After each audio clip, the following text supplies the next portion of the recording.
A tiny African nation just dropped a bombshell that has Western power scrambling. Namibia, yes, Namibia, just struck back against the US, UK, Canada, and 20 EU nations with a visa ban so brutal it's sending shockwaves across the globe. But that's not all. Togo is about to join Burkina Faso, Mali, and Niger in a military alliance that could destroy France's last grip on West Africa. To interest you more on this ban, Burkina Faso's President Ibrahim Traoré has also officially banned all American and French news networks in a move so bold it's being called Africa's greatest media blackout since independence. His message to the West: you want to spy on Africa? Then Africa will shut you out. But that's not all. This is just part of a continent-wide revolution exploding right now. Let me paint the full picture for you. Every American and French media outlet, CNN, BBC, France 24, has been ordered out of Burkina Faso. And Traoré's reason: if African journalists can't operate freely in Paris or Washington, why should Western spies control our airwaves? This isn't just about news. It's about erasing colonial brainwashing. And the reason is spreading. Ibrahim Traoré is determined. We need development. We don't need AIDS. When Saudi Arabia's ambassador arrived with an offer that would have made most African leaders grovel with gratitude, the proposal to support 200 mosques in his country, Traoré did the unthinkable by rejecting religious charity in favor of demanding real economic investment that would actually lift his people out of poverty. This wasn't just a diplomatic meeting. This was a declaration of war against the old ways of African subservience, a thunderous statement that Burkina Faso, under Traoré's leadership, would no longer accept symbolic gestures when what his war-torn nation desperately needs are schools that educate future generations, hospitals that save lives today, and factories that provide meaningful work for the unemployed youth roaming the streets. The seismic implications of this rejection send shock waves far beyond Burkina Faso's borders, coming at the exact moment when the United States government has quietly placed nearly a dozen African nations on various restriction lists that could see their citizens permanently banned from American soil, with Burkina Faso mysteriously appearing among the most severely restricted, despite its small size and minimal global footprint. Someone would wonder, could this be Washington's retaliatory response to Traoré's earlier snub of a personal invitation from Donald Trump himself when the Burkinabés leader prioritized his nation's brutal war against terrorism over attending yet another foreign leader's political theater? The plot thickens, and it's no surprise when Traoré equally moved to ban American and French media conglomerates from operating freely in Burkina Faso, turning the tables on Western nations by invoking the same national security justifications they routinely use to block African media outlets from their own countries. A delicious irony that reveals either Traoré's strategic genius or his reckless defiance, depending on which analyst you ask. Africa faces a crisis that goes far deeper than what meets the eye. While recent events make headlines, the real scandal lies hidden in plain sight: the fact that more than 40 African countries still cannot even print their own money.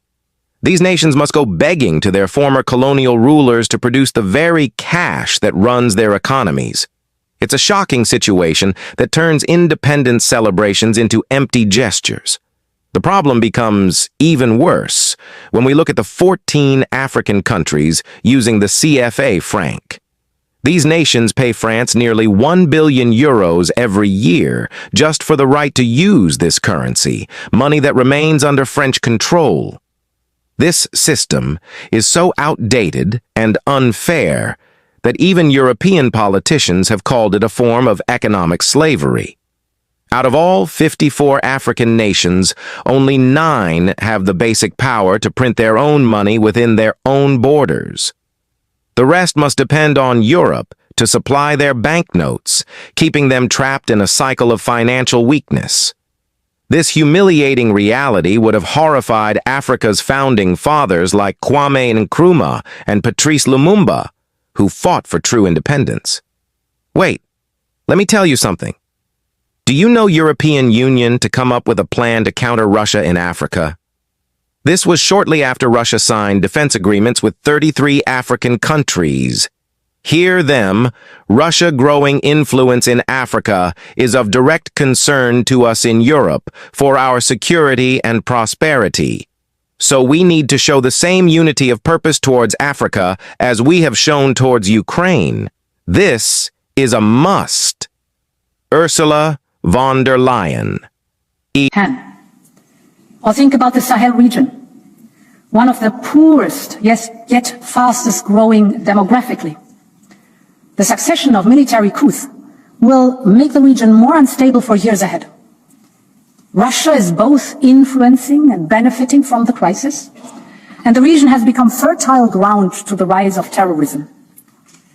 This is of direct concern for Europe, for our security and our prosperity, so we need to show the same unity of purpose towards Africa as we have shown towards Ukraine. This is a must. We need to focus on cooperation with legitimate governments and regional organizations. We need to develop a mutually beneficial partnership which focuses on common issues for Europe and Africa. And this is why, together with HRVP Borrell, we will work on a new strategic approach to take forward at the next EU-AU summit. Honourable members, history is on the move. Russia is waging a full-scale war against the founding principles of the UN Charter. EU president. See the continent they claim is poor. Why the drag? Haven't they set their people in power to rule such that their influence cannot be compromised? Perfect example, as we know, Africa has the youngest population in the world, yet it remains ruled by some of the planet's oldest leaders. In Cameroon, a 91-year-old man was just re-elected as Senate president, governing a country where most citizens are young enough to be his grandchildren. Even more disturbing, Cameroon's actual president, 92-year-old Paul Biya, has held power since 1982 and still refuses to step down, despite clear signs of failing health. Meanwhile, in Togo, another long-serving ruler is cautiously reaching out to join Burkina Faso, Mali, and Niger in their new alliance. A move that could finally break French influence in West Africa if these aging leaders find the courage to act. Another good news is why Namibia removes the US, Canada, UK, Germany, and 20 other EU nations from their list of visa-free entry. Ghana and Morocco have agreed to introduce a visa-free travel policy for all citizens of both countries. The agreement will soon be presented to their parliaments for approval. Ghana's foreign minister, Honorable Samuel Okudzeto Ablakwa, announced this after a meeting with Morocco's ambassador to Ghana, Imane Ouaidil. The two countries also pledged to strengthen ties in tourism, agribusiness, and security. This is another call for African countries to open their borders to each other. It shouldn't be easier for Africans to travel within Europe than within their own continent. But then, the truth is clear. Africa's biggest battles are not just against outside forces, but against the systems and leaders that keep the continent weak. The real revolution will begin when African nations control their own money, when young leaders reflect the energy of Africa's youth, and when countries stop begging for permission to determine their own futures. Until then, true independence remains an unfulfilled promise.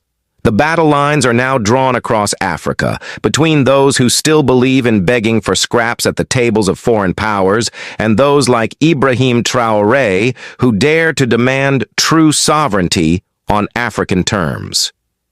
Every viewer watching this must ask themselves which side of history they want to stand on, because the coming revolution won't be televised on CNN or France 24. It's happening right now in the streets of Ouagadougou, in the markets of Bamako, and in the villages of Niger, where ordinary people are finally awakening to the painful truth that real independence was never given in 1960, but must be taken through the kind of courageous leadership Traoré embodies. The question again, which side are you on? The old Africa that begged for Western approval, or the new Africa banning manipulative media, tearing up unfair visas, and forming its own military alliances? Smash like if you stand with Traoré's media blackout. Comment, Free Africa, if you're tired of Western lies, and subscribe, because in 48 hours I'll expose the shocking list of African leaders secretly planning to follow Traoré's lead. This revolution will be televised, but only on Africa's terms.